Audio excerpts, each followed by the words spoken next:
Thank you for your attendance at this very early morning start. But one of the things I'm going to ask is people to introduce themselves who are in the room, because some of you online might not know who they are. So can I start with Rachel?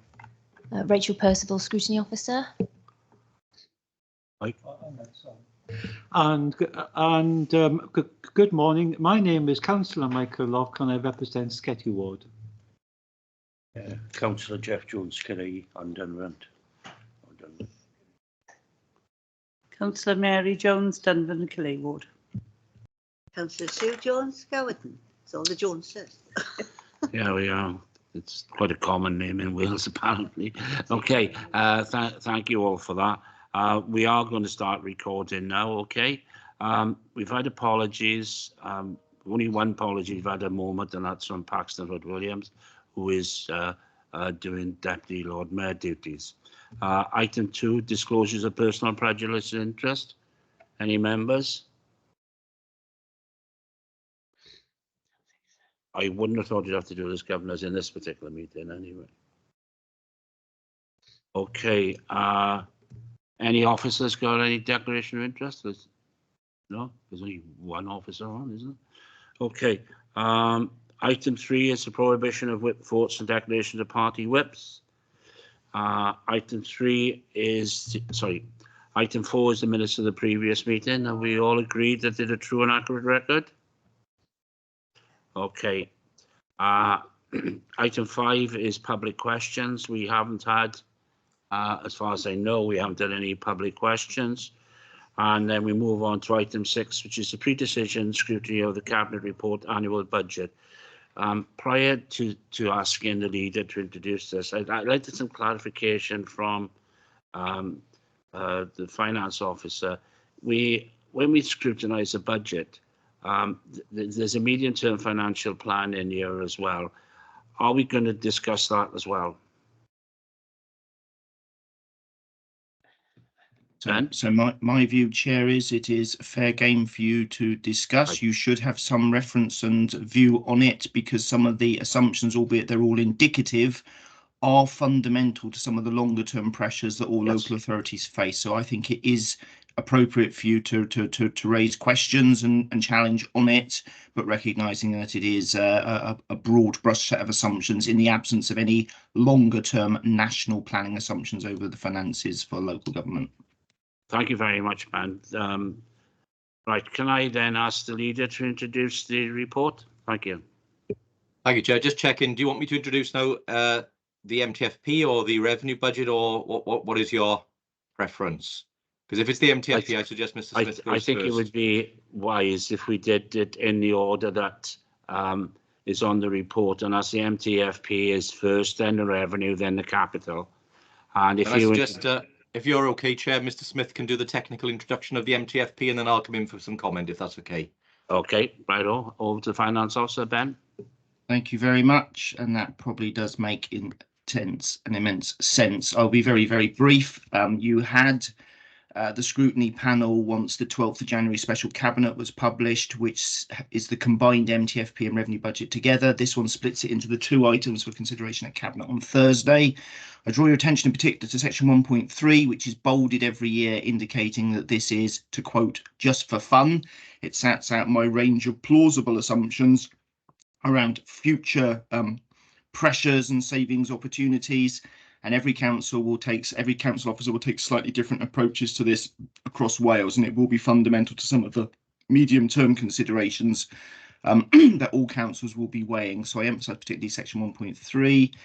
I draw your attention then to, again, the very pertinent parts, the table, which is on page 13 of the Cabinet papers, which is the projected spending pressures, funding deficiencies. You will be well aware that every council in Wales is indicating very, very large scale gaps and pressures. and is adopting very different strategies as to how it is looking to address them. The pertinent parts in that table are note 7. You did discuss at your last panel meeting the effect and the follow-up letter around the cliff edge effect of what is a strong offer for schools for 24-25, but a one-off offer only. So although those two entries in the note around the £7 million of in and out on schools looks innocuous, it does mask base spend pressures funded only one-off, and you have recognised the cliff edge effect. The leader and I have been very clear at School Budget Forum and with head teachers, it is a one-off offer only to mitigate some of the pressures going forward, but the cliff edge is still very much there. And then towards the bottom, you will see that for the following 3 years, 25-26 through to 27-28, there is still another £84 million worth of pressures on top of the pressures in the revenue budget item to come.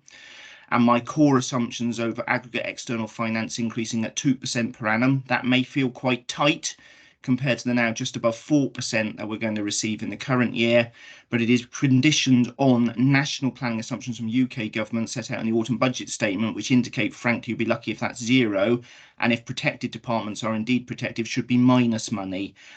Some treasurers in Wales will assume AEF at naught and produce even scarier figures. I am in the camp of not quite believing the planning assumptions at a national level, UK level for the next 3-4 years, and therefore believes that something will have to give and there will be at least some modest cash uplift. And then the other item in terms of the council tax assumption, which we model at a standard 5% with no decision taken and a range 3 to 7%. I think that's exemplified then on the following page. Given that we have no medium-term planning certainty from UK government or Welsh government over future settlements, that table on the top of page 13 of the cabinet, page 14 of the cabinet papers makes quite clear. Depending on whether you get good, bad or indifferent settlements, you get a bigger or smaller gap, and they're all suitably scary. The assumptions are set out in the report. I've made no material changes whatsoever to the MTFP assumptions which were in the combined report previously.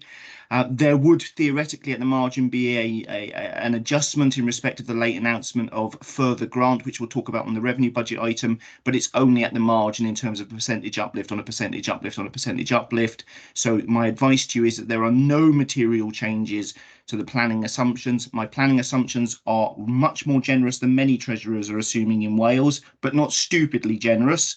And they still make clear that the outlook for public finances and local government is pretty grim. I've been positive at the last couple of sessions, and the leader has been suitably more circumspect around his outlook and assumptions, and I'm sure he'll wish to comment further. We are working in very, very constrained circumstances.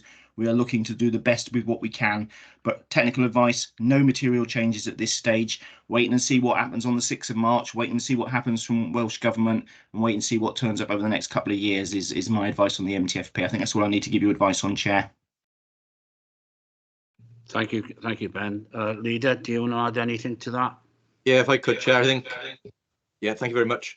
I think the reality here is these are always crystal ball papers, as Mr. Smith has outlined, but I think even more so this year, given that we will have a new government elected at some point this year. Whether it'll be a change of government is another thing, but it adds an extra degree of uncertainty into the planning assumptions. We will have a new First Minister shortly, and that may change Welsh Government's approach as well. So there's some big unknowns this year on top of the usual stuff around how do we project the future several years forward. So I think that makes forecasting incredibly difficult. So I think Mr. Smith has done an excellent job in terms of striking a balance, because we could create a nightmare scenario or a positive scenario, but I think a balanced scenario is the best way to go here at this point in time until we know more.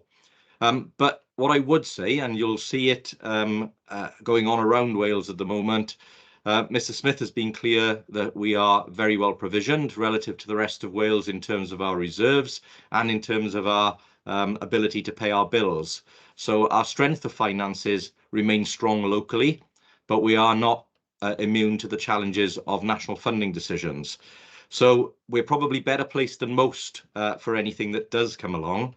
But obviously, I'd rather be us being in a position where we had certainty of funding from UK government and then Welsh government, so we can plan accordingly. Unfortunately, given where we are in the cycle, we don't have that at present. So we don't even have proper assumptions at this point on which to base future decisions on. So that's why this year I think you should see the budget very much in a one-year budget, although keeping an eye on the projections that Mr. Smith has set out, because nobody, unfortunately, is able to foresee where we will be at the end of 2024, given the electoral cycle we're in. So thank you, Chair.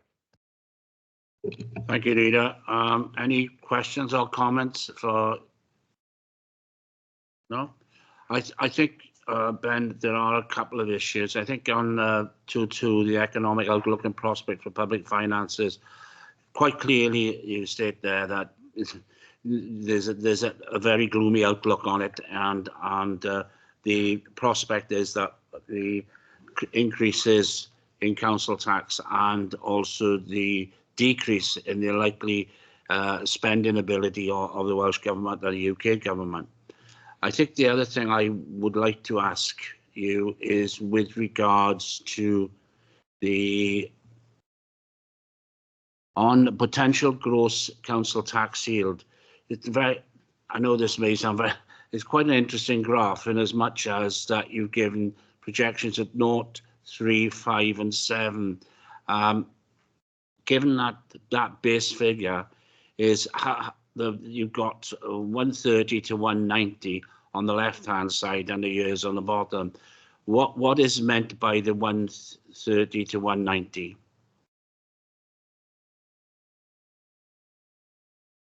So to some extent, that is showing the fundamental compounding effect of failing to put council tax up. If you went for 0, went low, as at least one other authority is currently wrestling with, I won't name any names to save embarrassment, but as it is, as officers and members have self said at that authority, if you go low and under provision for council tax, you end up having to pay major cap. It just shows the compounding effect. And I think it extremely unlikely council tax would be less than 0. It shows that 0 would create such a ridiculous gap. It is almost unfathomable, but it is potentially within gift. And then the rest is our normal planning assumption of 5 is a middle range with 3 to 7. So it just shows the compounding effect up. And when I first started in local government over 30 years ago, my first treasurer was a gruff Yorkshireman, little and often in base lad. And there is some rationale to that. And you cannot underestimate or understate the effect of doing one-off bits and pieces to try and get a headline grabber, and you pay for it in terms of you give up base yield for life. It's that's trying to emphasize, and you just see how fundamental the compounding effect is over the years. And as I say, I think another authority has recognized that very recently, as yesterday. Okay, Leader? Yeah, just to add to the point that Mr. Smith has made, I think, look, you'll recognise that last year, I think we went for a council tax rise of 5.95%. But of course, that included a 2% payment to the fire service, or the equivalent of a 2% council tax rise to the fire service, because of where inflation was and because of the levy that we were having to fund. So if you look back, inflation at the time was still close to double digits, I think. So, you know, we had taken a hit on base last year, even by going to 5.95%. So if you were to go at 0% when inflation's high, then, as Mr. Smith says, you not only lose it that year, but you lose it in every subsequent year. So had you made a decision to go for 0% in, say, 2010, you would have potentially lost 30, 40, 50 million pounds of council tax base by the time you get to this year. So it's a really important thing to consider when setting council taxes. You don't only lose it or earn it for 1 year, you lose it or earn it for future years as well. I think I won't make any comment on that, Leader. You can well imagine that. But I understand what you're saying, and I think a lot of our members who have been around here a while will understand what you're saying. Can I then also, Ben, take you to Appendix B? There are quite a number of issues in this savings proposals, which obviously are being set up by someone. I'm not necessarily saying it's finance, but it is someone has put it up. And I think the one that stands out more than anything is the fact that there's increases in land charges, burials, registrar, pest control, food safety. It goes on and on and on. And then you've got the market charges. And I think the one that I was quite taken aback by was the fact that we're going to introduce another parking enforcement car. So I think it is important that when we look at the budget, that we see what could possibly be in the future under those medium-term financial plan. But what I would ask you is, who sets these figures up, and who decides, who has filled it and done the narration for this and filled in the various descriptions of what likely increases are going to take place? Leader?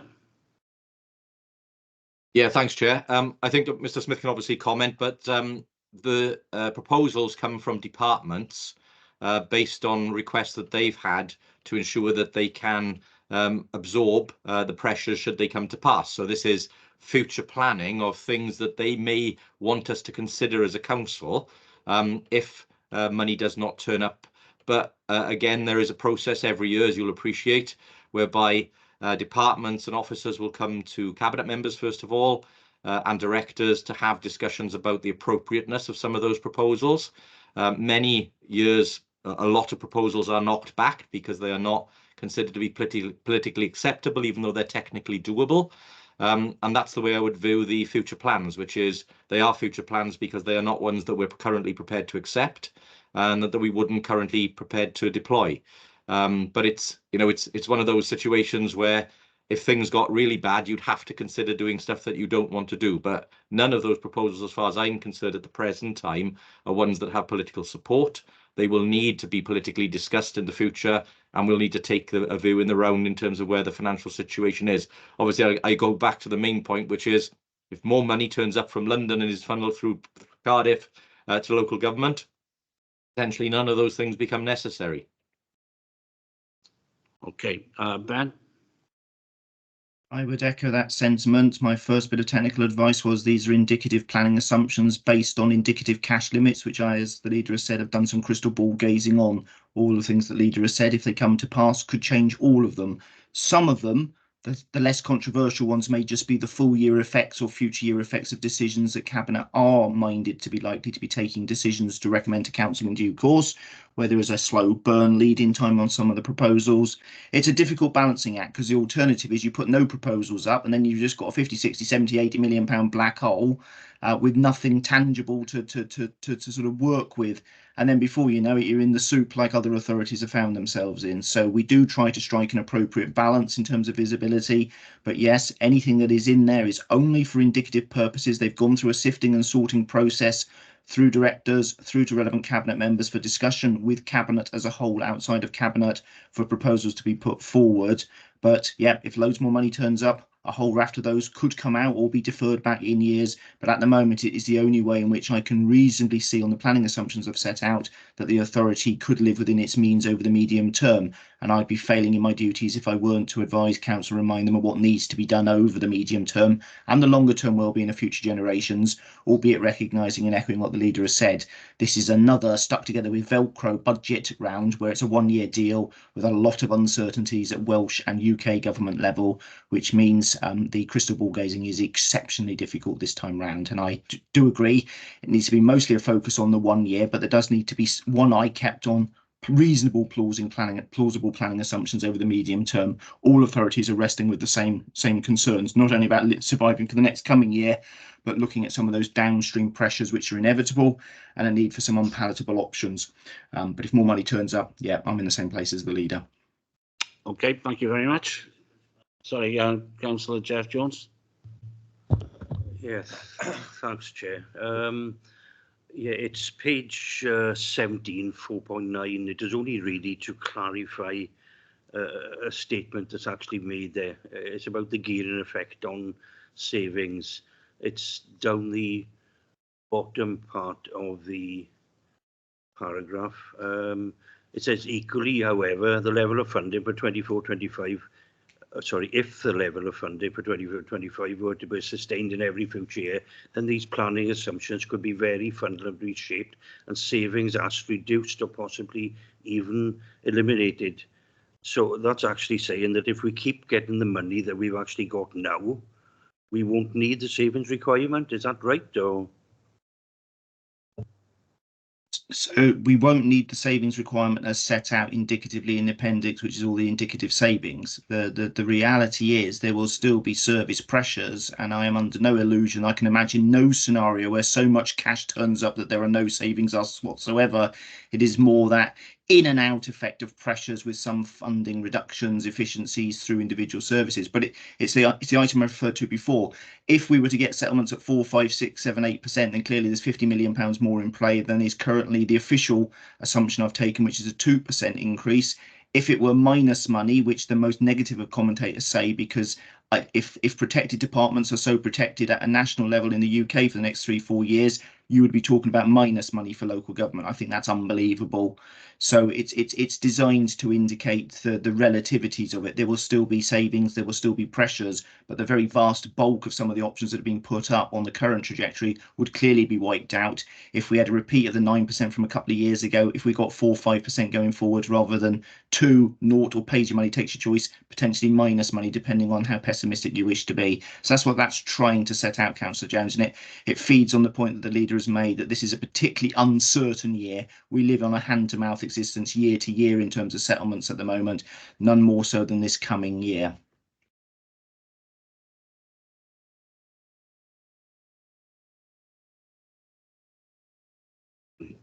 Okay, thank you very much. No one else. Can we then go on to the revenue budget, please? Leader, do you want to introduce this? Yeah, if I could just say a few words, and then Mr. Smith, I no doubt want to add some further technical detail. Just to say, again, this should be viewed in that 1 year window. As I said in relation to the budget last year, we have still the same challenge in that we have carried high inflation throughout the period of the year. Even though it's starting to fall now, it has affected the cost of running services, the cost of wages and others throughout that period. So we're carrying some heavy cost pressures. And remember, we're not funded currently, even though pay awards have been agreed, we are not fully funded for those pay awards. So we carry that pressure. And it's one of the real challenges here, is that governments that make deals should honour them with the funding to support the money so that we can ensure that services are protected in that way. Also, we carry the cost of the fire levy again into this year, and it's something that we continue to lobby Welsh Government about. We're not opposed to the fire service getting the funding it deserves, but we believe that given that that is an institution like the police, that money should be raised through precept and not through a burden on council finances, because it is money that we could easily direct to education, social care or other services where we're not having to pay it out of the council's own funding. So it is something we continue to lobby Welsh Government about, but in reality this year that's going to cost us over £1 million and around about 1% on council tax. So we start this revenue budget before we even begin needing to raise money for the levy for the fire service, which is substantial. So you will see the proposed figure in the papers there of 5.99. That equates, therefore, as it did in the previous year, to a lower council tax in reality, 4.99%, which is therefore remains one of the lowest, if not the lowest, in Wales. We'll wait to see what councils actually determine, but as Mr. Smith alluded to, you'll have seen debates yesterday where councils were talking of council tax rises of up to 20%. We are not in that position in Swansea, and certainly Cabinet were of the mind that we didn't feel that a rise of that level would be sustainable or appropriate in Swansea. As I've said, the revenue budget, whilst pressures, we have prioritised education and social care as we've done in previous years, and you'll see the figures laid out in the reports there in terms of funding indicatively proposed to go into education and social care. And I know, Chair, we had a debate at the previous meeting around the education funding. Social care in percentage terms is the largest recipient of in a percentage increase, but schools, because they're a bigger part of the council, get a big cash increase. Obviously, there are still priorities throughout the paper in terms of our investment in place-based services. And again, some of that obviously carries over into the capital report, which is next on the agenda. But overall, I think, given the pressures that we have, Given the fact that Welsh Government received just £305 million over a 2-year period, which equates to about £169 million a year, local government got around 165 million, I think. Mr. Smith will correct me if I'm wrong, but it's somewhere in that ballpark. So we got a relatively fair share of that money that we believe was coming through. And that equated to about £15 million or so for us to deploy into services. But you'll see when you take the pensions increase as well, there's more than that going into education alone.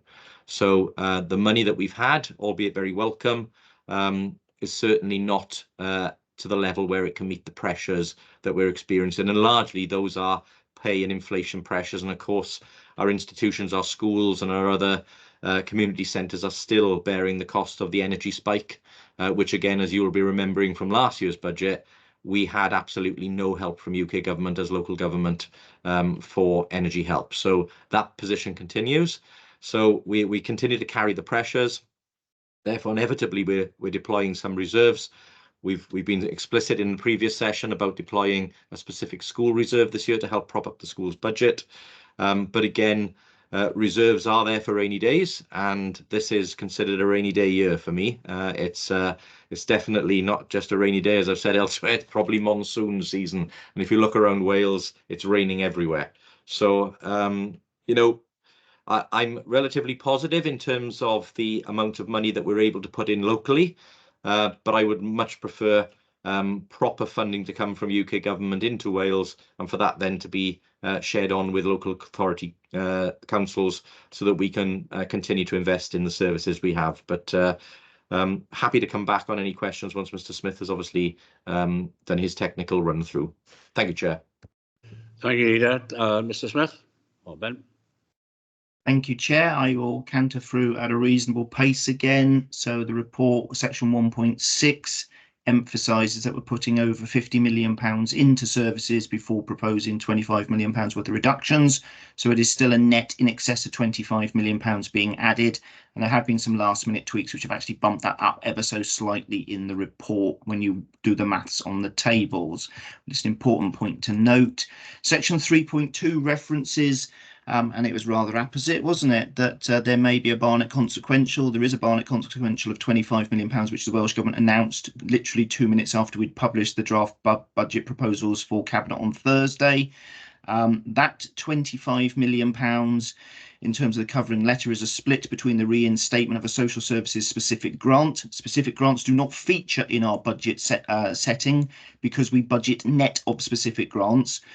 Whereas the core grant offer will be a late adjustment. Now, it's going to be an interesting one for timing because the Welsh Government cannot commit to a final figure until they publish their budget proposals on the 27th of February, which will be after the date at which we have published our own proposals for Council on the 6th of March. So we will have a potential change there unless Cabinet decides to take my advice and listen to my advice on Thursday and give some indication of where it might want to go on Thursday, given the announcement, but it might be a bit too short notice.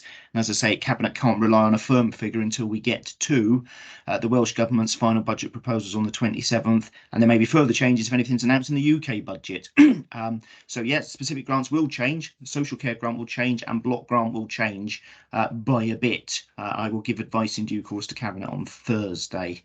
And as I've indicated in 3.2, I've just referenced it, the complication of there being Welsh Government debates on their own budget proposals published on the 27th of February and a UK Government budget on the 6th of March, which I have euphemistically said may cause me some operational difficulty if I've got to stick 3 lots of fuzzy felt together at the same time.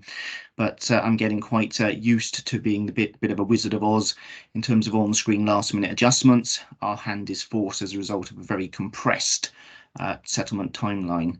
3.4 makes the point that while schools and social services are the priority protected services, there has been an acknowledgement both in terms of the additional top-up money but also in terms of comments made by the Minister in Senedd scrutiny sessions that it is far from enough money in the system to actually meet the costs of those pressures and pay awards.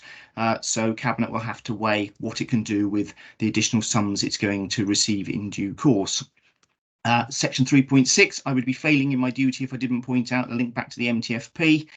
that the longer term pressures continue to grow, and I would also be failing my duties if I didn't remind you that right at the end of the agenda pack you also have the third quarter monitoring report, and everything I have set out in the revenue budget in terms of my technical advice does require everyone to live within means in the current year, which is not yet fully assured. I'm sure we'll have debate on that in due course.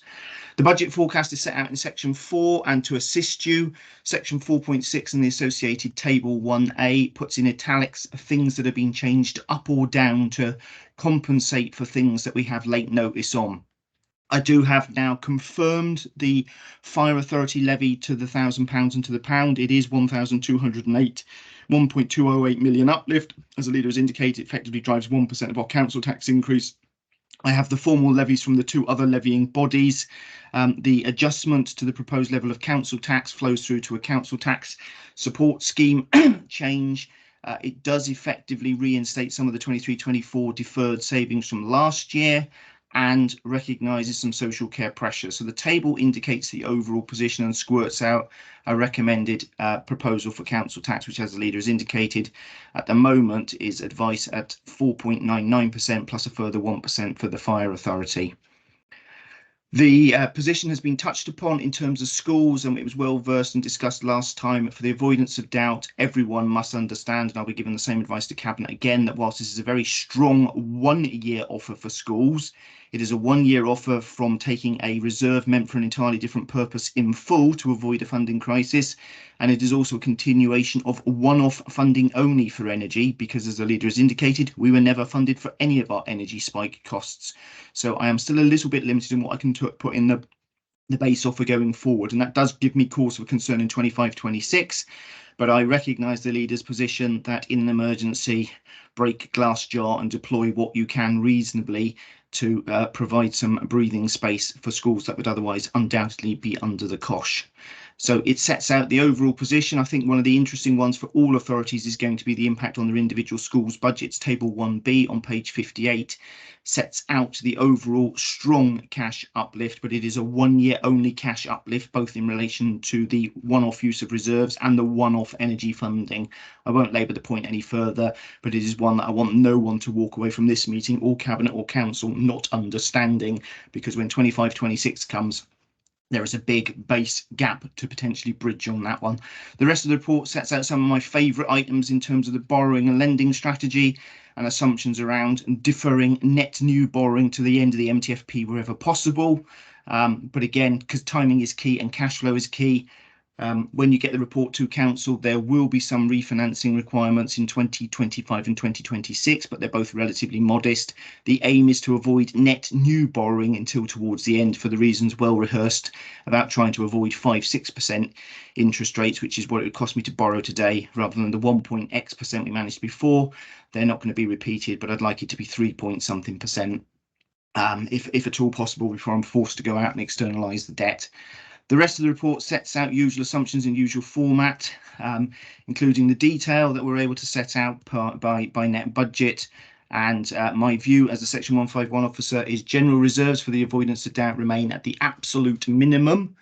I said 10 million was the absolute minimum for general reserves about 7 years ago. The budgets have grown substantially since then, and we do have one of the lowest general reserves of any authority in Wales. But equally, the corollary is we have one of the highest levels of earmarked reserves in Wales.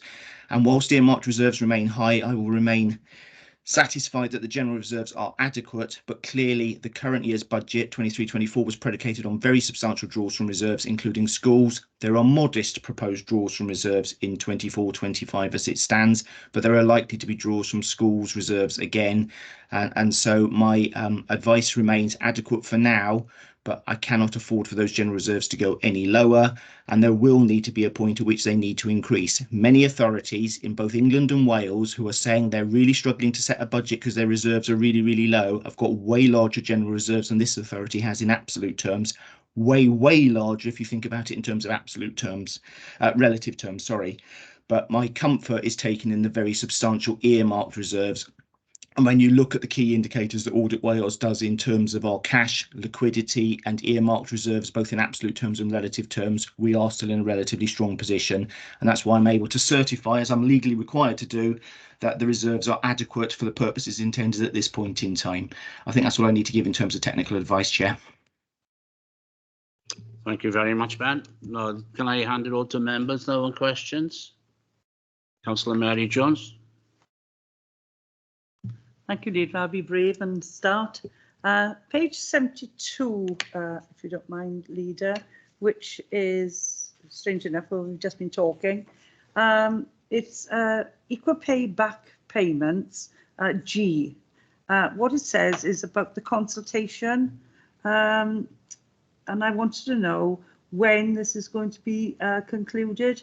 It says there's been, following a widespread reporting of financial pressures, especially in England, and then it just goes on to say that we're, making sure that obviously we don't have any more call on it. Do we know when this is going to end?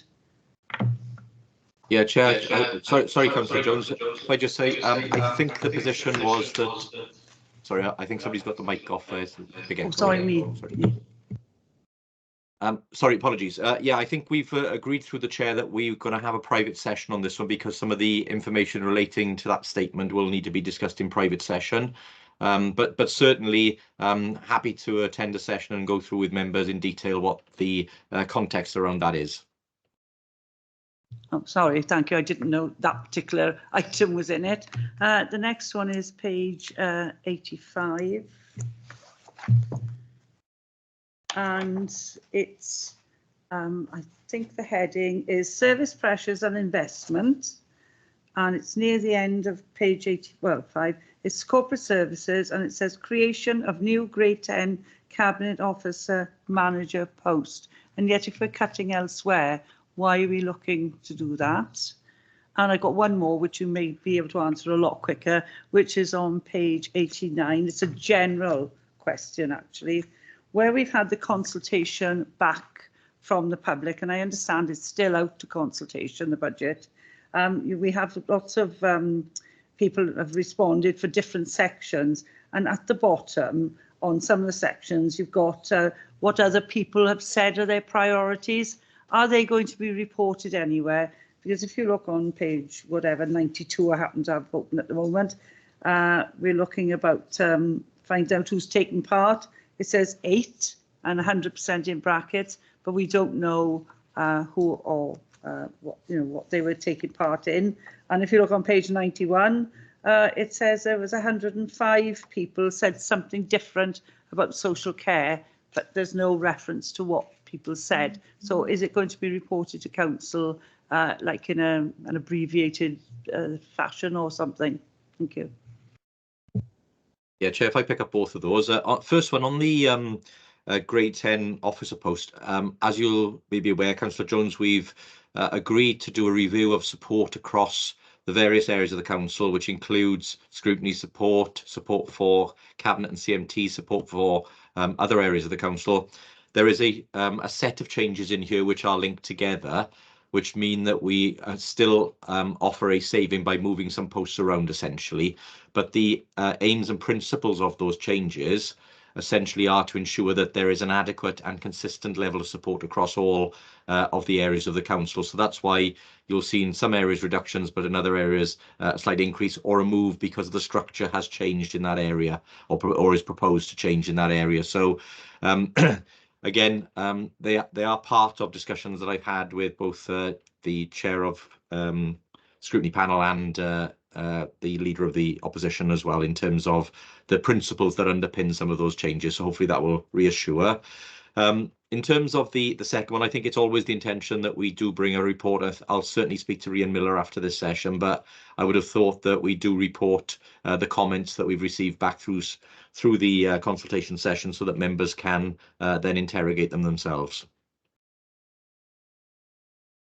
Thank you very much.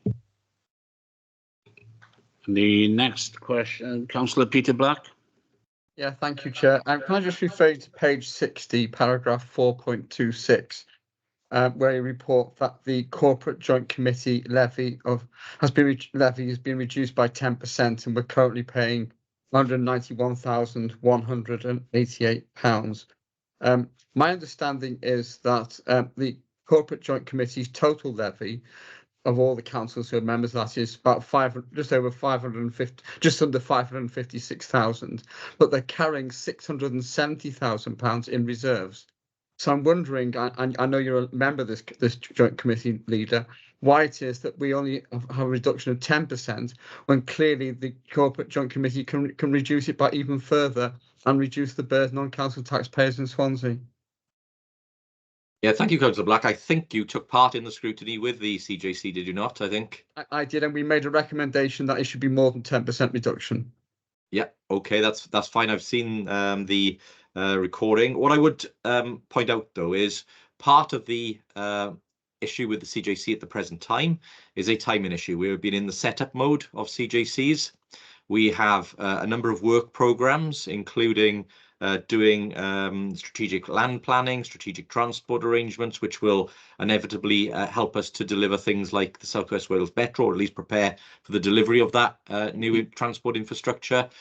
The Corporate Joint Committee's view from the 4 leaders and partners was that we should do what we can with the budget available. Some of the reserves that we're holding, we would seek to deploy over the period of the next few years, but we want to ensure that we get sufficient funding from Welsh Government to help us with the aspirations and work programme of the CJCs. So at the present time, we've taken an approach of we'll do as much as we can, given the budget we have available.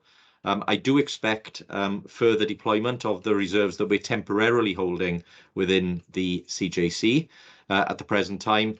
And certainly the principle from all of the leaders has been that we should reduce the burden on local authority taxpayers whenever possible. And that's why you see a small reduction this year.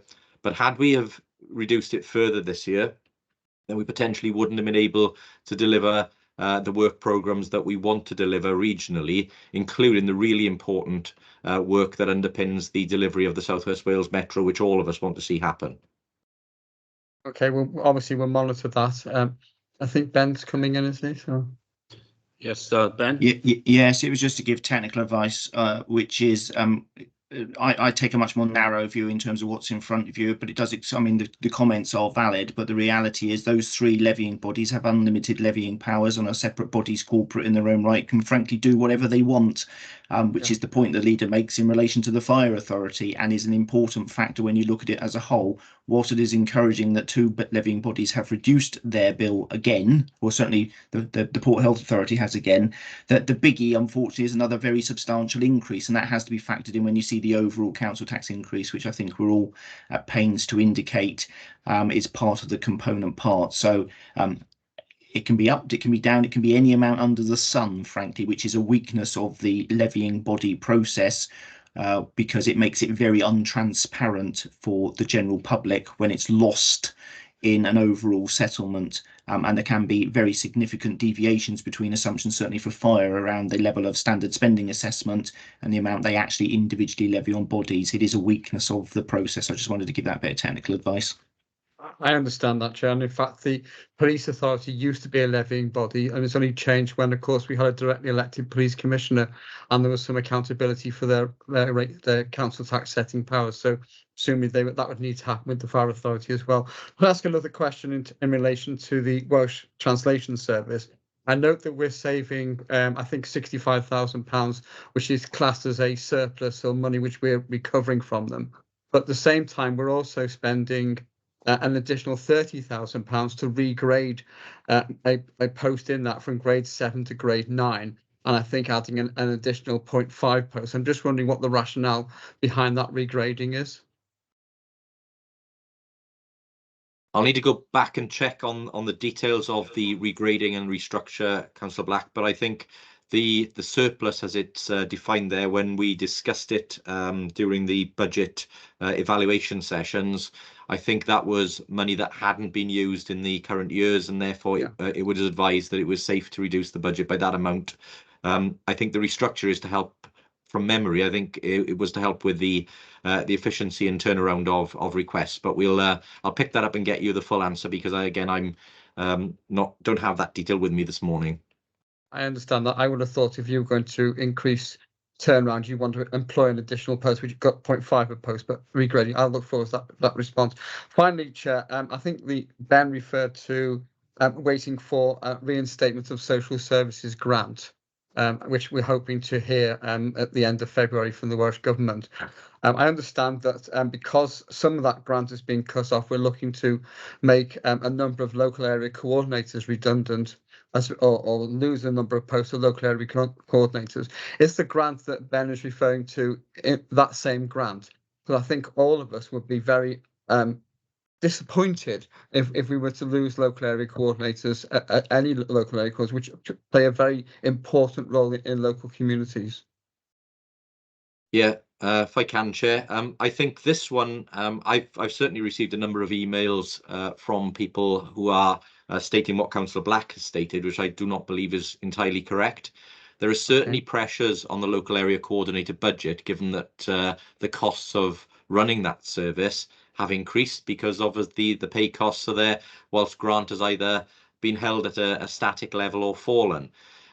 Local area coordinators are different, I think, to other areas of the council in that there are a number of grant-funded posts within it as well, with contributions coming from other partners. Now, one of the challenges that we have in that area is trying to establish exactly what budget we've got going into the next year, given that we've got commitments that might change from partner organisations, etc. So one of the pieces of work that I know Mr. Howes and the Cabinet member are doing at the moment is to look at what it will take to sustain the local area coordinator service, albeit we may need to tinker around the edges in terms of boundaries and other elements of the service. But there's certainly no proposal I'm aware of to cut the number of local area coordinators as a specific action by this council.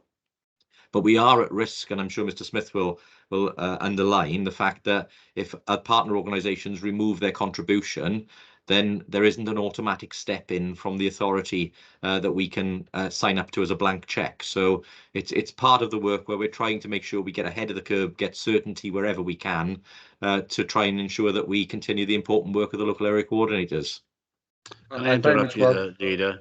Because can I welcome that statement, Chair? I think it's important that we do maintain them, and of course it was a Labour Party manifesto commitment to have citywide coverage of local area coordinators. So as long as we can keep that up, I'll be happy.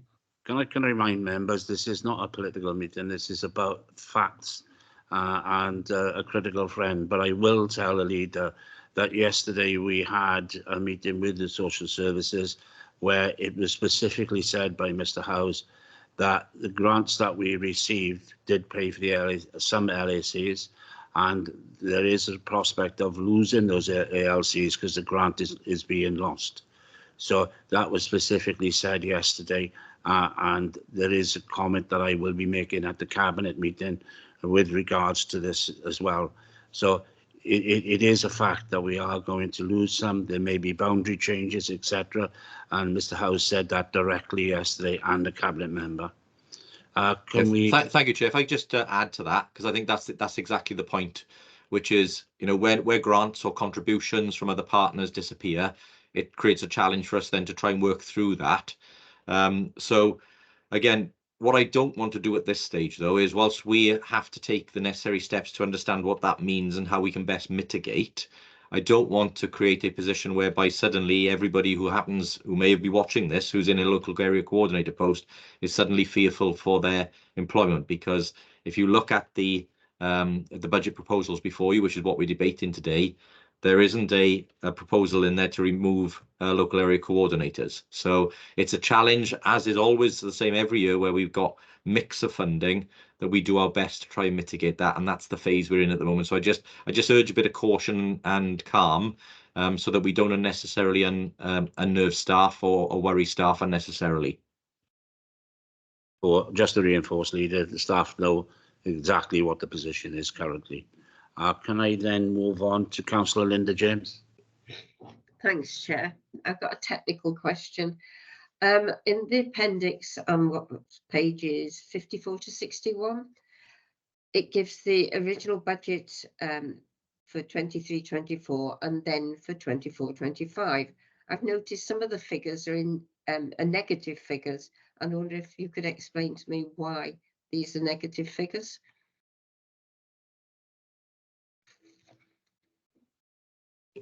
Ben, I can do it, but do you want to do the technical? Was that in terms of the table 1A, Councillor James? Well, it I hasn't think- got the number on my version. It hasn't got a reference number, but that's the pages at the end of the. I think if you look at page 77, Mine doesn't go to and 77. there's original estimate 223, 224, transfer specific items 0, baseline adjustments, it's got a minus figure, and then finance nil, and then it's got a social services including poverty and reduction. So I think the question is, why is there a minus figure in corporate services? Well, it's in various places. There's Yeah, minus, it's just yes.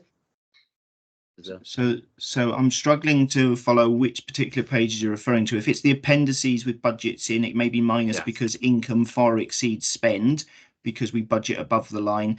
If it's some of the other items in table 1A where there are minus figures, this is where I'm reducing budgetary provisions from the items that came on the 12th of January through to what's coming before you. I'm still struggling, Chair, to follow which pages we're referencing. Apologies if I've misunderstood. But if it's the appendices on the budgets themselves by cost centre, minus figures would indicate that income exceed expenditure in some areas. Surprising. Right, because one of them is trade refuse and another is cremations and burials, yes. Yes, so you are in the appendices, and yes, on some of them, income does marginally exceed spend. I mean, sometimes there can be timing differences between increases versus when spend pressures come through. But some services we are allowed to run at surplus. Some we are meant to run only at break even, and it does vary, but we are allowed to make a surplus on some items because it helps cross subsidise the overall package. But there are some where we're not allowed to cross subsidise. Thank you. So in the basics is in the appendices, any minus figure is it means there's an income above expenditure. In the outside the appendices, in the body of the report, a minus means that you're losing money from that particular heading. Is that correct? Is a correct summation, Chair. Okay, thank you. Surprising. Right, Councillor Jeff Jones. Yeah, thank you, Chair. Yeah, going back to the the council tax. I know it says on page 54, affordability to residents. I hope we always take that into account because council tax is becoming more of a mortgage, really, as time goes by. But I was looking at the figures, the 5% and 4.99 and the 5.99. I worked out the 5% really, and I think it's actually stated in the papers, brings in an extra 10.9 million, and the 5.99 will bring in 12.350 million, a difference of 1.450 million. Now take away the draw from the fire service, it leaves us, should I say, a spare amount of about £250,000. What's going to happen to that money? Where's that money going to be allotted to? So unfortunately, it's very simple. Although a 1% extra increase in council tax raises 1.4 million, 0.3 of a million has to be funded locally through council tax reduction scheme because we are financed for a fixed finite sum pan Wales. So the net increase on a £1.4 million uplift in council tax is only actually nearer the £1 million. So that's why it's that explains that one. It's a finite sum.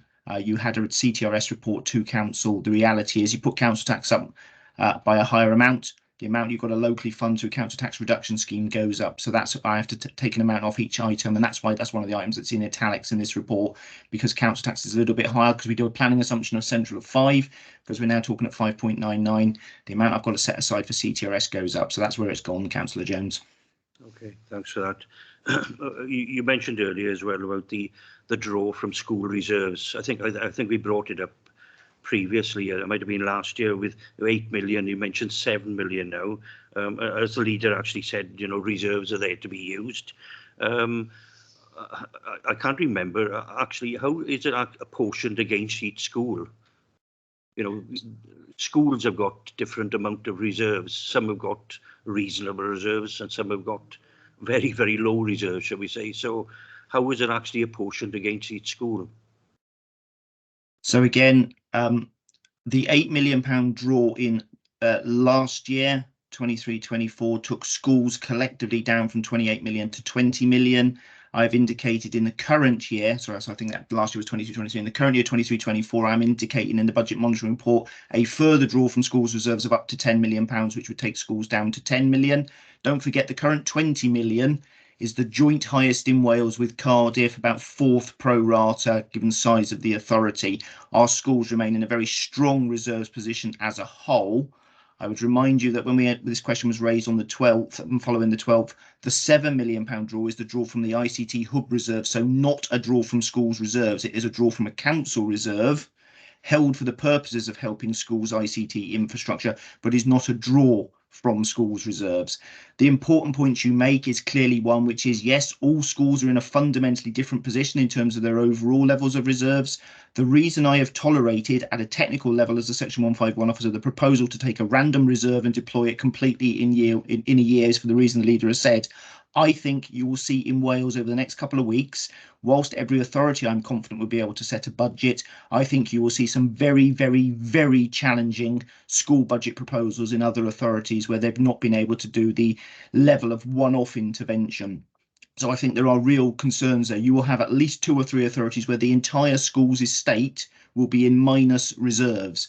I'm still talking about an authority that, because of intervention, will at the moment have 20 million in schools reserves, and I expect that to go down to as low as 10 million. I would still ostensibly expect that to be the most in Wales, but the point you make is a valid one. That's no use if you're a school with already no reserves. But I think that's probably the most significant touch paper moment that's going to turn up over the next couple of weeks, notwithstanding the whole range of council tax increases, because it's reported on the BBC today. It is a very wide range of council tax increases. It is currently between 3 and 16%. I am confident we are in the pack, but there are some oddities in there.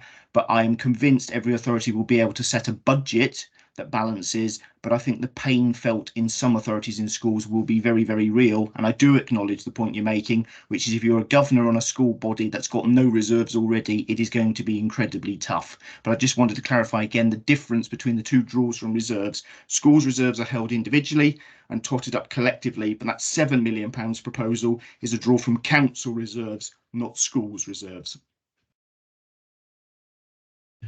Just one other thing as well. Page 56. I know it's actually headed Table 2, Savings per Transformation Programme. I know it's not talking about reserves. Again, it actually mentions schools' contribution to reduced resources. What exactly does that mean? 12.2 million. Yep, so that simply means for the first time in living memory, the settlement is so tight that whilst we are still protecting schools with a one-off, very strong offer, as the leader has indicated, of a net £12 million uplift, plus another £5 million for pensions, taking it to that £17 million figure. The reality is schools have to share a proportionate burden of the cost savings pressures. And so I would have liked to have been able to fund schools for the full amount shown in that table gross, to fund them for the 6.5% pay award negotiated by Welsh ministers over a year ago after we'd set the 23-24 budget. So don't forget, we've got a 6.5% pay award, a 5% pay award, and a potential another 5% pay award. Schools have not been base funded for energy. We have chosen at an officer and member level to dip into our own pot twice now on the trot to put in emergency funding for energy costs because there is no funding for it. And it just sets out the stark reality, which is for every £2 that anyone could argue they could justify, I could only recommend to fund £1. The same is true in social care as it is elsewhere. And you will see similar debates in other authorities where, frankly, the school's estate starts with no reserves or very little reserves. And it is there that there is real heightened anxiety where you're talking about potentially cash cuts to schools, not a for every £2 we'd have liked to have given you, we can only afford £1. So that's what that is referencing. It is the single biggest item I can ever remember in terms of a clawback, but it is a consequence of the compounding effect of several years of unfunded entirely energy costs and only partly funded or not at all funded teachers' pay costs. We do not set either of those figures as an authority. So that's what that's meant to be indicating, Councillor Jones. School Budget Forum is well aware of the real pressures that schools are under, notwithstanding the cash uplift that is being proposed. Okay, thank you. Leader? Yeah, thanks, Chair. I think Mr. Smith covered the point well on that one, but the reality is there's a heck of a lot of cash going into schools this year on a one-off basis, and I think you'll see that very different to the position across the rest of Wales, but we're able to deploy that as a reserve. But the base figure remains a real challenge, which is why, hopefully we'll see what happens on the 6th of March, but there could well be some surprises pulled out of the hat by our colleagues in London on the 6th of March will have a consequential effect for Wales. And obviously, we'll be lobbying Welsh Government at that point, if that money is related to education, social care, or other local government services, to release that money onwards to local government. But we're in the position at the moment where we simply don't know, so we have to act. And as I've said in the previous session, I simply wasn't prepared, and Cabinet were not prepared to only provide schools with the money that we had as part of the settlement. That would have left our schools in a very, very difficult situation, not a position that we were prepared to support. Okay, are there any other? Councillor Michael Locke? Yes, the question I'd like to ask is, it says in the budget that the car parking charges are going up by £250,000 a year. What is that in terms of percentage? So I do not believe there are proposals specifically to raise any car parking charges across Swansea this year. Mr. Smith will correct me if I'm wrong, but certainly the offers that we have in place, both in the city centre and the free parking, which is available in certain outlying car parks, remains our position.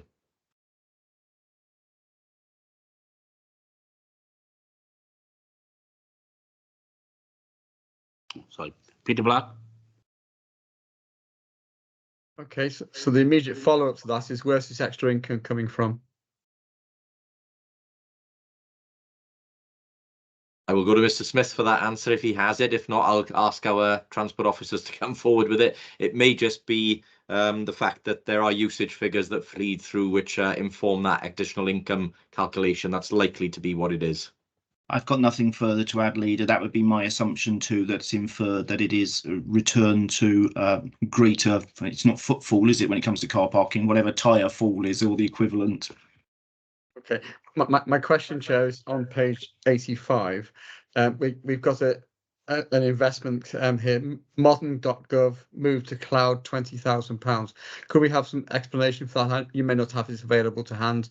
You could send that to us. That'd be quite useful. Just interest. Thank you. Yeah, I assume it's part of the replatforming as part of the transformation programme, but I'll get Councillor Lewis and Sarah Lackenby to get you an explanation on that one. Thank you, Leader. Okay, is there anybody else? Any other members? No? Okay, a couple of questions. You keep on saying the fire authority is 1%, but surely we've been in this position before, Leader. We've always had this levy from the fire authority, and most of the time it's around about £1 million. I don't think the calculations can go much different to that anyway. So why is it so different this time? Well, I think that the difference has been the last few years and the significant inflationary pressures that we've not seen in generations. Where inflation's been consistently at 1-2%, then you'll have seen levies coming in at a reasonable level, which is small in size compared to council tax and others. The difference last year and this year is that we had levies that equated to at least 1%, if not 2%, on council tax, and therefore, as the authority had to bear that out of its own funds, it's important that we split that out and taxpayers understand what they're being asked to pay. Again, I think this year, this one, Mr. Smith will correct me if I'm wrong, but I think the rate is about 8-point-something%, 7 or 8% from the fire service. Again, we're proposing council tax lower than that. We've proposed rents lower than that. And again, it's a position that I continue to outline to other partners, which is, if you're asking taxpayers to pick up the bill for funding your organisation, then you have to bear in mind the cost of living crisis and others, which is why we've gone for a council tax, which we think, relative to the other positions that councils will adopt across Wales, is relatively low. But it does balance the needs of our own authority to run services at an appropriate level. Thank you, Leader. Oh, wrong one. Thank you, Leader. Ben? Yes, got your hand following up? on from that, it is the disproportionate scale of the last couple of years. Don't forget, 2 years ago, we had a 17% increase in the levy. It is an average of 9% this coming year. It's not for me to pass comment on what the Fire Authority thinks it needs to make, but it has an unlimited levying power. So 26% over 2 years, which all of the excess cost, all of it falls on taxpayers, because the SSA component for fire goes up nowhere near the levels, and there are a whole raft of reasons for that, included unfunded firefighters pay awards, pensions, etc., etc. I'm not trying to be critical of the Fire Authority. I respect their right to determine what they need to do for their own interests, but 2 years coming to over 25% is a real problem. That's the reason for emphasising it. We do benefit slightly this coming year because the Fire Authority chooses to do it on population, and we have slightly benefited relatively, but still 7-point-something% is really, really difficult. And when you put it in the mix of a settlement of 3 to 4%, when your other bills are going up 8, 9, 10%, whether that be real living wage in social care, whether it be several years of compounded local government pay awards, several years worth of unfunded teachers pay awards, where we do not set the rates for any of these items, that's the main reason for drawing attention to things that someone else issues the bill and we has to write the check for it, is frankly the reason why we are drawing particular attention to it, both as an officer and a member on this matter. No one is going to recognise anything other than a 25% plus over 2 years is a challenge in the context of the settlement that we're getting. Thank you, Ben. But I think it was important that we actually fleshed out the reasons for saying that. Yeah, there's one other question I'd like to ask, and it's 4.19 capital finance charges. There's a baseline decrease of 2.04 million compared to last year. I'm assuming, and having read the paragraph, that is because of, first of all, slippage. And the other thing is that we are actually using the capital money we borrowed to lend out at a higher rate, and then use that money that we make to actually help out on the budget. Is that correct? It is correct. There is significant slippage on the capital programme. In the short term, as I've made clear, temporarily, we have a surplus of cash. But I've only borrowed for what was required in the previous MTFP, and as we get onto capital now and some of the other items on the agenda going to Cabinet, there are plenty of other spending plans and borrowing needs to come, but it does reflect that short term, I think it is safe to take some sums out rather than budget for a full amount that will be needed and then report an in-year underspend. The corollary is, you see later on in future years back in the MTFP, you see spend pressures growing because at some point I do need to externalise that net new borrowing, not only for the items that we're going to talk about on capital in a moment, but also external borrowing for the Mumbles sea defences, which are underway. And the only way we could do it was to take it through borrowing and an uplift in RSG. But I'm sure we can talk a bit more about that in due course. But your assumption is correct. It's because of the temporary timing and beneficial interest rate environment that we currently face, which enables me to trim a bit off temporarily to help balance the books for a year, but it goes back in future years. Okay, thank you. I think anyone else? No? If that's the case, then I think we should go on to the capital programme. Leader, do you want to bring this, discuss this?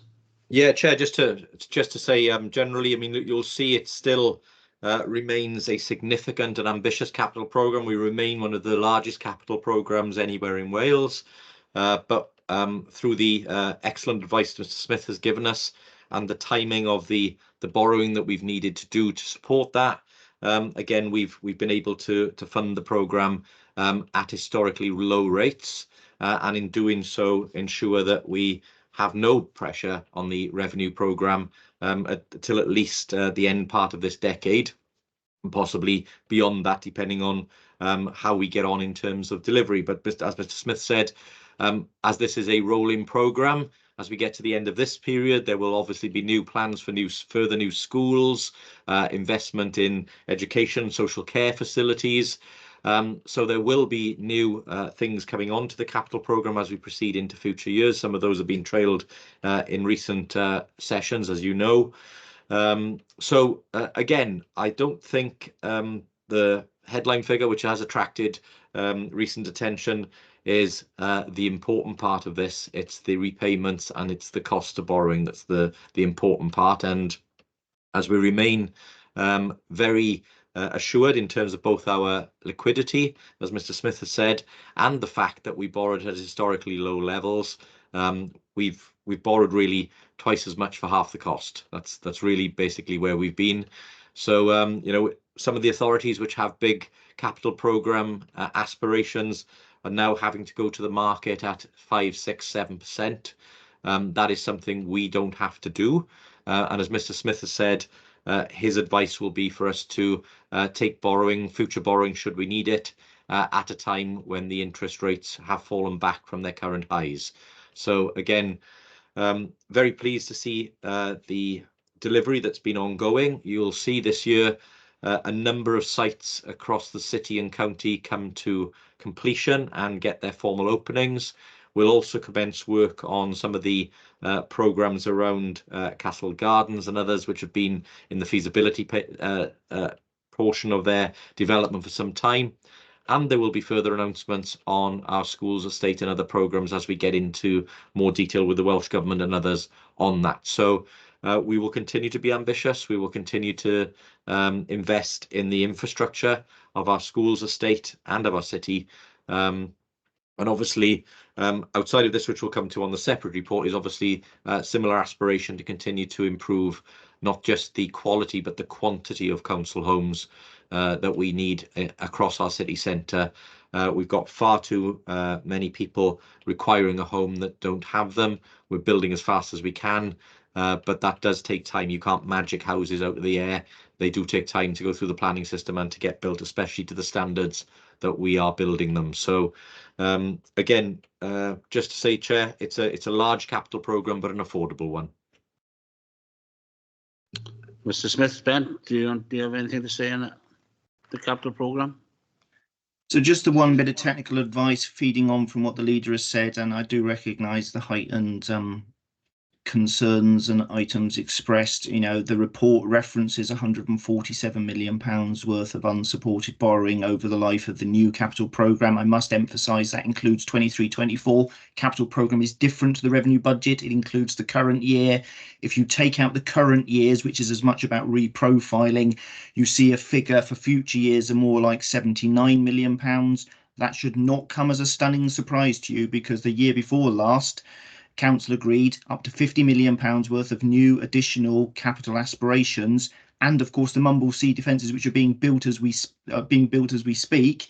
That was a deal that was a £28-29 million programme, which is 85% funded by Welsh Government through revenue support grants. So I would be expecting to see those sorts of levels of increase coming through. They do look large. They are large relative to everyone else in Wales because it is a large capital programme. As has been commented, the overall level of debt per person, therefore, is relatively high. But as the leader has rightly said, you also have to look at the cost of servicing that debt. And our ability to service that debt, I am satisfied, remains affordable. There are decisions to be made between the mix between revenue and capital, but frankly, they're not as binary as they sometimes might be made out to be around one good, one bad. The reality is it needs to be a mix, and as the leader has indicated, you've got other items going to Cabinet, which is the next aspiration for spending through to 2033 on the schools estate, and I'm sure everyone will accept that at some point we do need to spend some money on our schools estate. And again, the only way that you can get levelling up funds, the only way that you can attract Sustainable Learning for Communities grant from Welsh Government is if you're prepared to indicate you are minded to allocate very significant sums going forward. I am really keen to try and get the cash flow and timing as spot on as I can to minimise the cost of the authority of the overall capital programme. And it is as much about the rate as it is the amount of borrowing. We will see other authorities that are having to finance their borrowing, and they will find it very expensive to do. I will have to do some small scale refinancing in 2025 and 26. I keep emphasising no net new borrowing until towards the end. There will always be a requirement for me to refinance small parts of the capital programme. But although it looks a scarily high figure, inexorably marching upwards with other items coming through, I did need to emphasise that it includes the 23-24 figure. So there's always a danger of double counting of any one year whenever you take a snapshot of the capital programme, because it's a permanently rolling capital programme. And for the avoidance of doubt, the stuff through to 2033 on the item around Sustainable Learning for Communities, because they're not committed, this is just outline business case, they're not factored in future years because A, they're beyond the life of the MTFP, and we don't know yet if we're a lucky winner for any of those bids.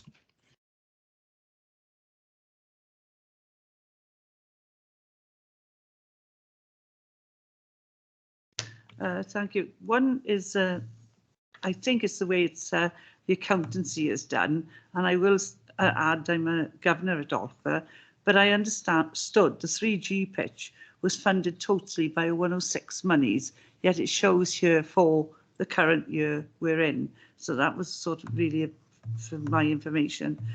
The other one is on page 125, which I've just lost. It's about Skyline, so I don't know if it's here or in the next session that I need to ask the question about the level of funding that's shown. Thank you. Perhaps on the first one, though, whatever an individual scheme ascribes to be funded by any particular source, the overall capital programme is treated as one. The only ultra ring fence is the HRA. So it is at my disposal to decide how to finance any individual aspect of any scheme in year. So I am quite adept at having to flip between, as long as it's used overall for the purposes intended, at what point I deploy Section 106 monies to achieve an individual scheme, or unsupported borrowing, or supported borrowing, or capital receipts, or use of the capital equalisation reserve. So the capital programme is technically financed as a whole rather than as individual schemes, albeit we do have to make sure that we appropriately account for it for the trail where it is used for a specific purpose. So that may answer your question, the first one, Councillor Jones. I think the other item may well be very limited in what we can say in terms of commercial sensitivity, and probably would be more appropriate in the exempt session where I can go into a bit more detail. The only bit I can clarify in public session is, of course, we would be the host of any potential funding, and therefore we would be reporting the cost gross with potential funding from other partners.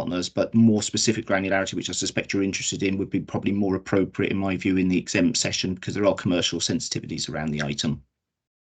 Yeah, that's fine. Thank you very much. Okay, Councillor Mike White.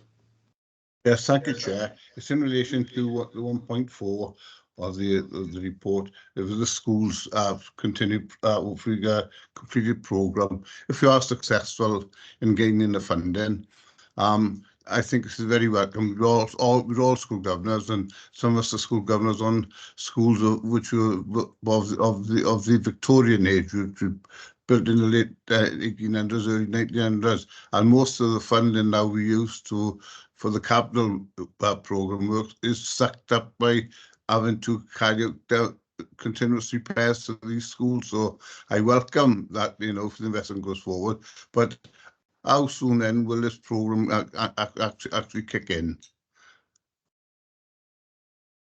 Okay, I think what Mike is asking is the under 1.6, there's a further recognition scale of funding proposed of 304.6 or 6 million from the Welsh Government for Sustainable Community Learning over a 9-year programme.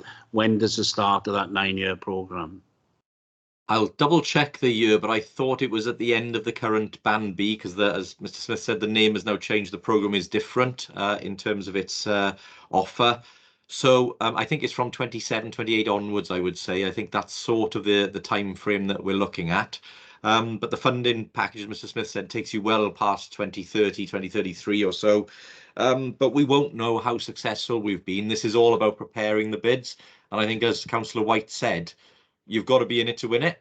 None of us will accept a position where we don't improve our schools, where we don't build new schools, where we don't move away from those Victorian buildings and give the children the best facilities we possibly can. In order to do that, we've got to be prepared to put up an element of funding to match the money the Welsh Government will offer. So that's the process we're in at the moment. This is about setting out the scale of what we're prepared to try and do across our schools estate. And again, I'm very keen that we are as ambitious as possible to give our children the best facilities we possibly can. I totally agree with you, Leader. We've always had to contribute towards the school funding, and so unfortunately sometimes it's a third, sometimes it's 2/3. It's up to how much capital the Welsh Government have got, how much we contribute. But I totally agree that we should invest in our schools estate, and whatever we can get off the Welsh Government, great. If it means that we have to borrow more to build those schools, that I think everybody would agree with that. Are there any other questions from a member? Oh, sorry, Councillor Jeff Jones. Yeah, thanks, Chair. What Mr. Smith said about the renegotiating of the interest rates, it was marvellous. He actually took the opportunity at the time of such low interest rates, but as he said, actually some other authorities didn't take advantage. So, you know, well done there. I must admit, you know, some people have actually said that I'm, you know, against borrowing. I'm certainly not against borrowing. I'm concerned at some of the schemes, perhaps, that we borrow for. You know, I know you can't really get a return as such from schools and so on, but it'd be good really to get some something back from some of the schemes, and I hope that happens. You know, I'm not condemning the schemes, but with regards to it mentions the MRP. I know I'm going to have it written on my grave instead of RIP. I think I'll put MRP actually on it. You'll arrange that. Oh, there we are. You know, it is going to turn, you know, some of the benefits we've had, the short-term savings, they're actually going to move into a negative or a re-establishment really of the monies that we've actually saved so far. It concerns me really that, you know, our interest rates are actually going to go up. We are going to have to spend more actually financing debt. I know we've actually set up the capital equalisation reserve to actually cover, you know, the finance charges, but it is money that's actually coming out of the revenue account that we could have used for other things. But really, at the end of the day, as I said, I'm concerned really that you know, some of the schemes that perhaps we've borrowed for, well, you know, I hope they do come to fruition, but I've got concerns. Leader, do you want to come back and say something on that?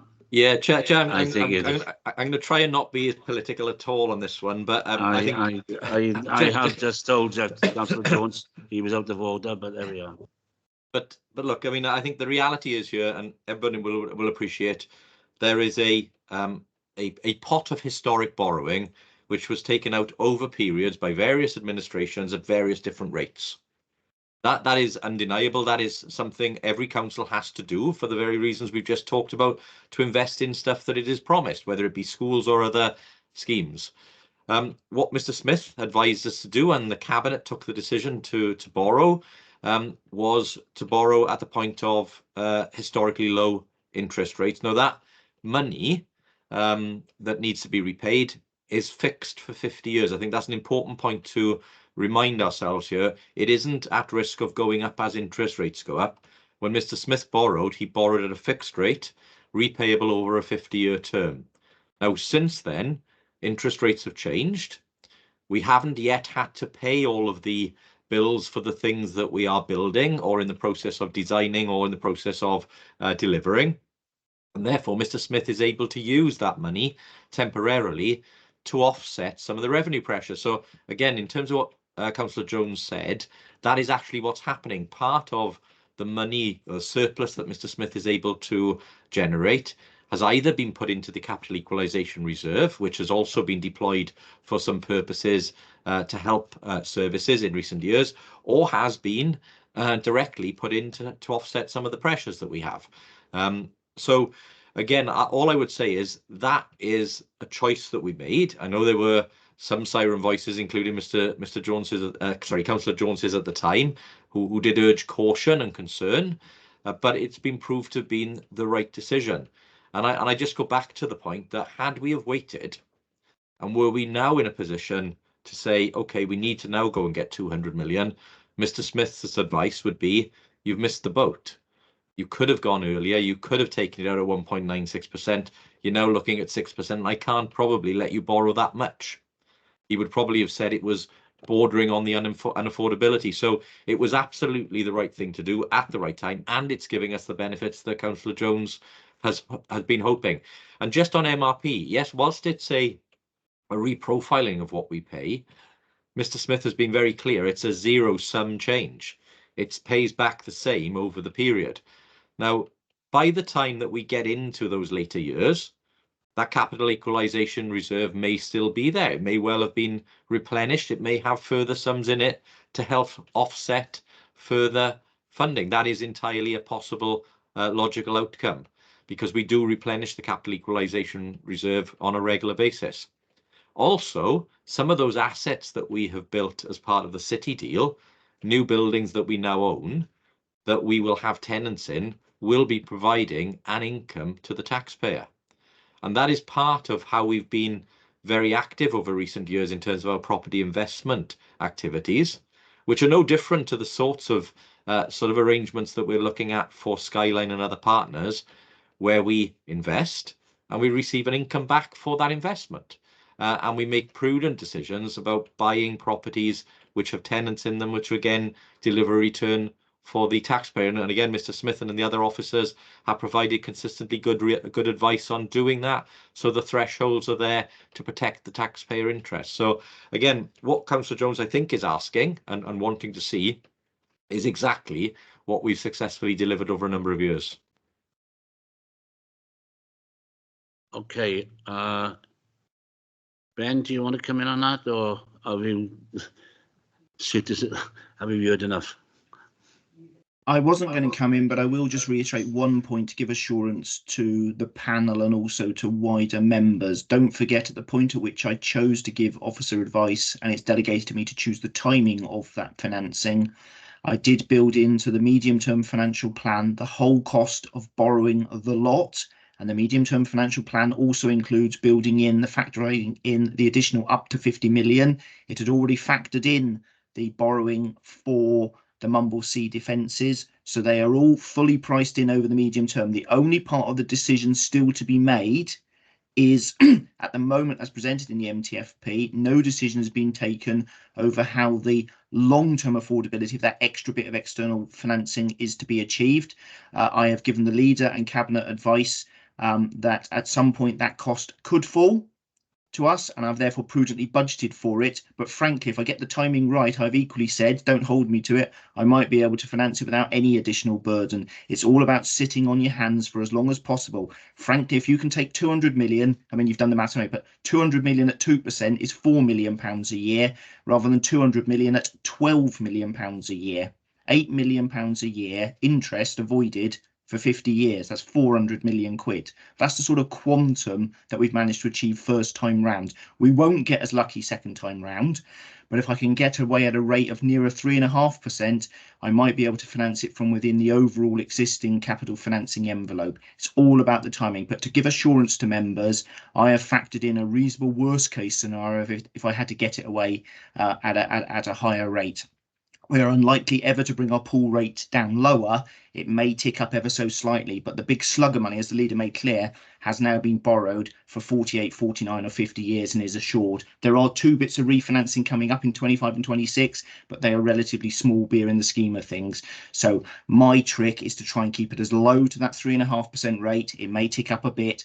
I will only exercise a strike rate when I'm happy that interest rates have dropped. They will start to drop. Whether they'll drop fast enough and soon enough, we'll wait and see. But certainly the strategy remains a sound one. And I can assure members at the moment I have factored in more than enough to cover all eventualities on the basis of the approved envelope. It doesn't yet factor in the future borrowing, 2033 for sustainable learning for communities for schools, but that's for the reason that it's not added to the capital programme yet. It's only at the indicative outline case. So hopefully that gives the panel some assurance, and it will give wider members an assurance that I am satisfied I've made sufficient provision over future years. I haven't just done it for 1 year, banked a saving and then taken it all off revenue. And that was the mechanism that the CER was created for and adopted, to be super prudent and set aside in the good times and deploy it temporarily to try and time it right, but also to offset some of those future pressures. But I am very relaxed as your Section 151 officer that I can afford the overall programme as it currently is. So, and that's the basis on which I've given my certification on the adequacy of reserves and the advice around council tax and levels of capital spending that I'm satisfied can be met by unsupported borrowing. Any further questions? Councillor Sue Jones? Thank you, Chair. I would just like to confirm that school building programme is not delayed in any way and it will go ahead as we predicted, that there are not delays. Chair, just on that one, no school building programme delays as far as I'm aware. As you'll understand, Councillor Jones, school programmes run over many years. Delivering a school can take 3-4 years. You can often meet opposition to the building and location of a new school, as we've found in some areas of the city. But I'm not aware of any specific delays with the schools programme. In fact, I think, as the capital report suggests, we've delivered a number of schools in recent years, which are now being used by the children. Thank you for that. Okay. Can I just clarify something which you said earlier on, Mr. Smith? You said everything's been costed into the medium-term financial plan. Yet the medium-term financial plan has got a tipping point where, when we refinanced it back about 4 years ago, there was a case that it was lower in the beginning, but actually the figures got higher towards the end of that borrowing period. So the tipping point at that time was around about 2035, I think it was. And it has dropped down now to 2030, and it may have even gone lower now. I haven't done the figures yet, but can you confirm that is the case? And if you go to where are we? On item 3, future schemes, blah blah, reflects the planned expenditure finance and the data report. The future discretionary project subject will only be incorporated within the current planning envelope of the additional 50 million. So basically what you're saying is that whatever the tipping point is, the additional 50 million, is that already in the medium-term financial plan for the capital, or is that to be added? So that is unequivocally in my MTFP planning assumptions for the spend. The reality is I'm making an assumption that I can borrow at an average rate of 3.5% and MRP at 2.5%. That means it'd be 6% on 50 million. That's 3 million. That's what drives the increase in 28-29 in the MTFP on the spend side.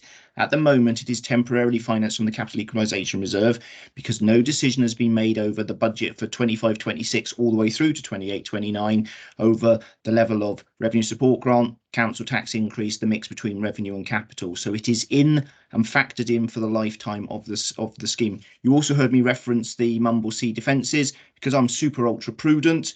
The scheme financing is already underway and the revenue support grant started flowing this year. I factored that into the existing budgeted programme. So that one is already also in. So the assumption over the 50 million of external borrowing and the 25 million, 28 million total for the Mumblesea defences are factored into the MTFP. The nuance is no decision has been made on how that theoretical £3 million a year revenue cost is yet financed when we get to 28-29, because there's a whole raft of budgets and settlements to come in due course. So at the moment, it is technically financed from the CER pending a decision, but I am satisfied that those are unequivocally factored in. And in the very short term, as I've indicated before, use the Sea Defence one as an example. We are getting £1 million plus in revenue support grant to compensate us for having gone out and borrowed for the Mumblesea defences. I ain't gone out and borrowed a penny yet. It starts driving some of the in-year underspends, but they're only temporary, which is why it's prudent to set it aside into capital equalisation reserve. So that £50 million is factored into my MTFP spend, but there is still a decision to be taken on how it is ultimately financed by the time we get to 28-29. It could be pushed out to 29-30, but I wanted to show it in the current MTFP because Cabinet has been making some decisions in year on some of that spending against the 50 million, and I felt it prudent and transparent to have it on the public record in the MTFP for the life of this programme. I am still confident it could push the capital equalisation reserve and affordability out to 2030. And as the leader has said, depending on what happens overall, the CER may be as well added to us as much as it's drawn from over the years. But at the moment, my assumption is it lasts us through to about 28-29, potentially 29-30, but I've brought it forward a year to effectively assume it's over the lifetime of the MTFP because the current administration is making decisions on some of those capital spending items as we speak. So you should be assured they're in there. It's a long answer, but for the avoidance of doubt, it's factored in at the moment. I'm not going to turn around and say I need another £3 million to finance that £50 million envelope. I just need a decision in due course in the relevant budget year as to how it is to be financed. That's a debate for another day. Can I confirm then that when we actually reprofiled our borrowing requirements, or when our loan requirements and what we owed, we actually did reprofile completely, and we had a lower payment in the beginning and a higher payment at the end. Is that still the case now, or have we changed the profile again? No, we've not changed the profiling again. So we're still in that is a fixed trajectory on that change to MRP, and it is still unequivocally at the moment contributing to our underspend on capital financing, and that is why it is still being prudently put into the capital equalisation reserve. Notwithstanding, I've had to advise for the third quarter monitoring report and need to temporarily one-off divert it for a different matter, which again we said we'd talk about in an exempt session in due course. But we are still in the position at the moment that I am, other than this current year, for exceptional reasons, adding to capital equalisation reserve, and would anticipate doing the same again next year and for a couple more years. But that MRP decision was taken. It is cast in stone. I mean, obviously MRP may change over the years as more borrowing is potentially undertaken. But effectively, we haven't yet reached that tipping point. That was the whole reason for doing the capital equalisation reserve.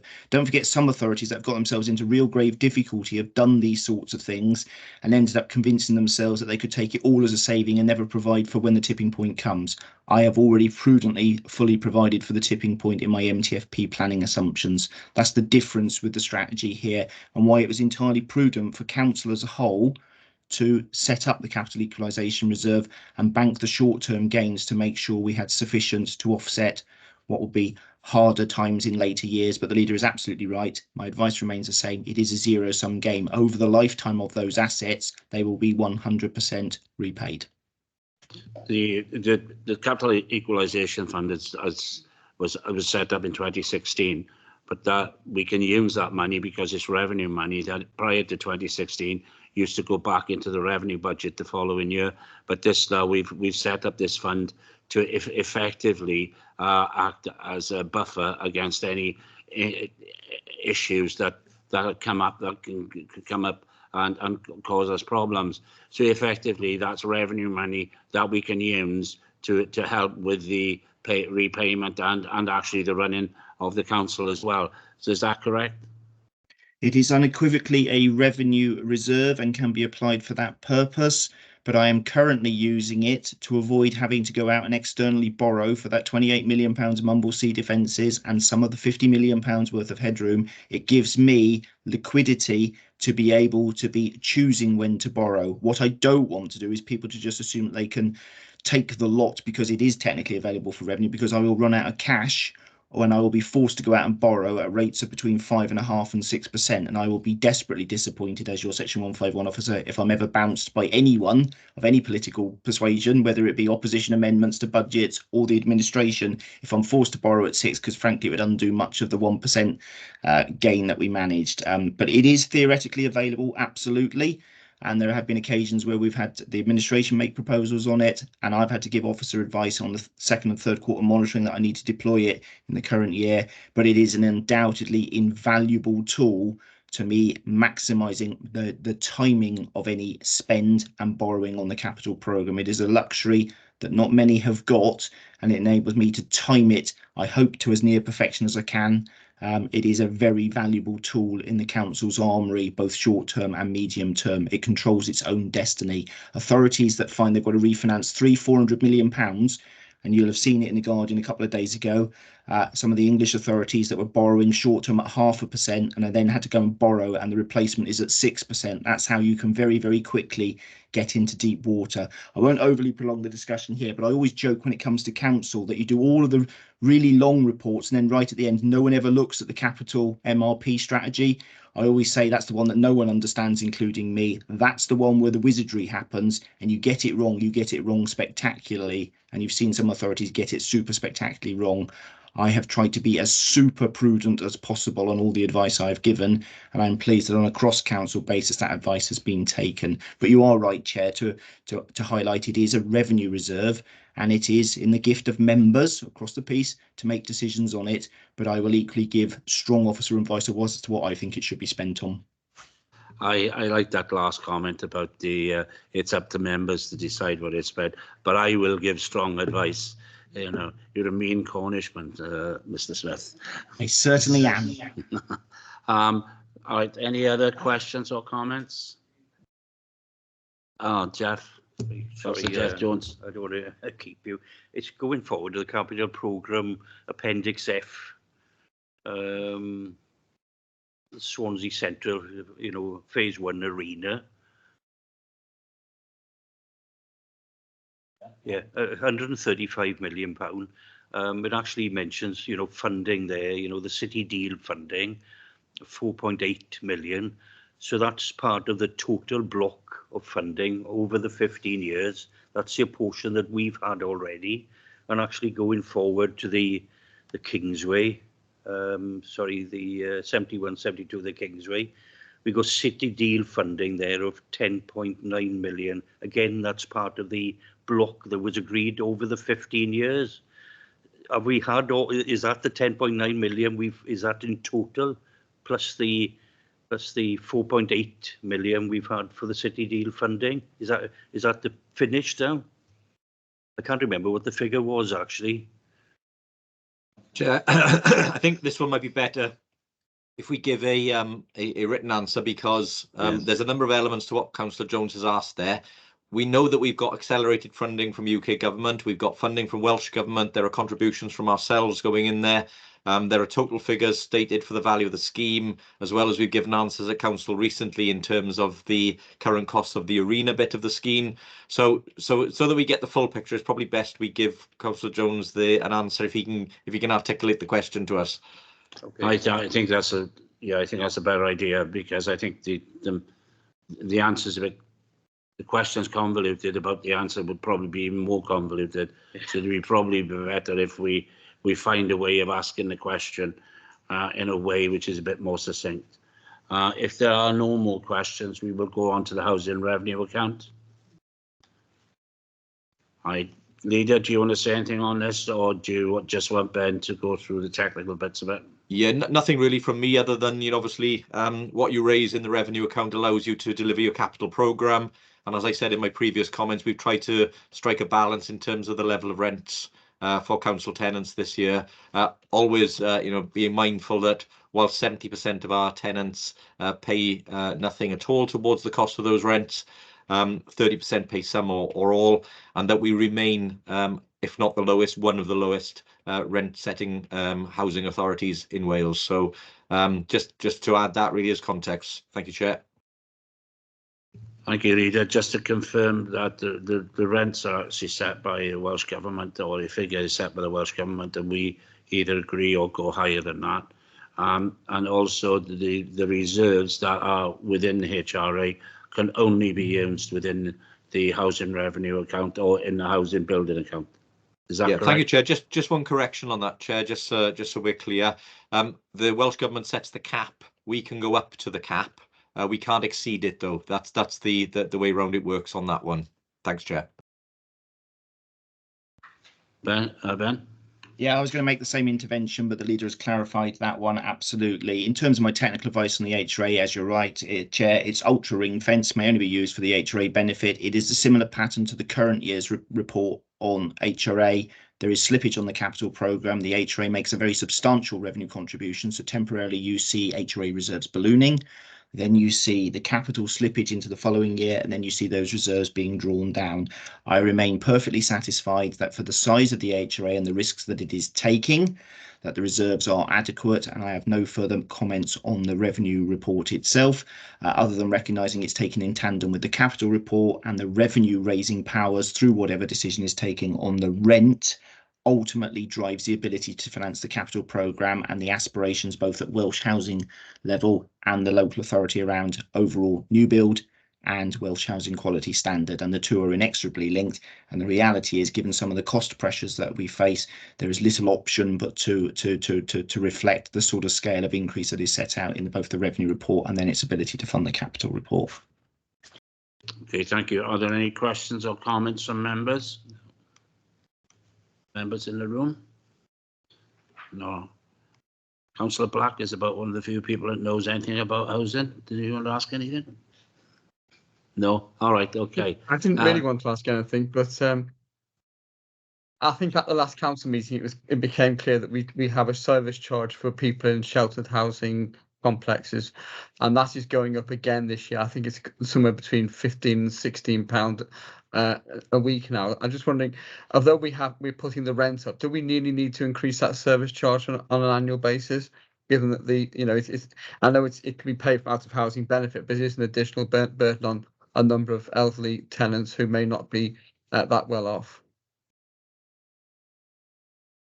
Chair, I do think you want Councillor to give a Lewis bit of said answer on at council when we were discussing this that she'll have a look at that, and she was going to come back to Councillor Black, so I won't duplicate the work. But I think it's a fair question, and we'll look at it.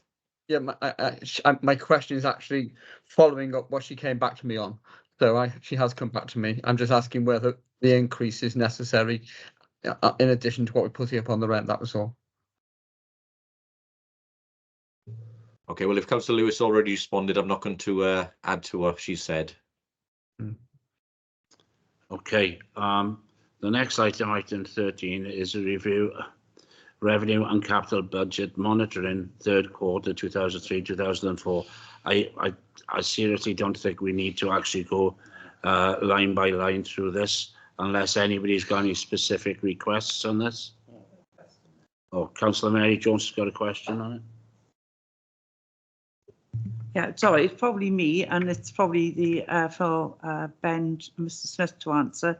It's on page 199, and it's that little graph with the savings targets and everything. Well, I'm very confused because I've never had a colour blue. So we usually have sort of red, amber, or black, or green, amber, and red. So why have we got 5 columns? And we haven't obviously made the savings by the looks of it. So can somebody explain this a little more detail, but not too detailed, that I don't understand? So very, very briefly, it's a convention I've used. I mean, yes, we haven't achieved 100%, but we're on target for the bulk of it. Black, something has happened which made it impossible to achieve the saving ever. Something may have been done at a national level that prevents it. Red, severe risk. Amber, maybe on track, but uncertain as to timing, etc., etc. Green, really assured both to timing and value, but not so absolutely in the bank. So blue is better than green in the sense it's already happened. So if a budget savings proposal was a person was taking early retirement voluntary redundancy and exited on the 1st of April, on the 1st of April, if they have exited voluntarily, I am certain that saving has been 100% achieved right at the beginning, and I'm able to put it in blue. We have got the nomenclature in the stuff that we send around to directors, but apologies if the key isn't in there as to why we have BRAGB. But that's the broad spectrum of it, the usual red, amber, green, with black being no chance and blue so certain it's already happened and it's in the past, as opposed to, because this is a budget forecast and even the greens can't be assured until you get to year end. So that's what the definitional difference is between the blue and the green end of the spectrum, and apologies if I haven't made that clear in the report.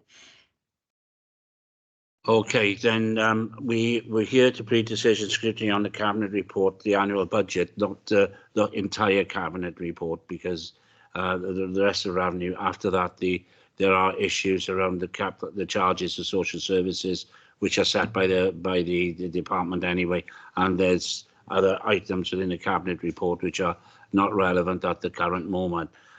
What I propose to do with the consent of all the members is to go to number 10, the pre-decision scrutiny on cabinet report, in the private session. If it's possible, if everybody would agree with that, we can do that first and then go back to the work plan and the letters. Does everybody agree that we exclude the public because of the confidential nature of the items? Yeah. All agreed?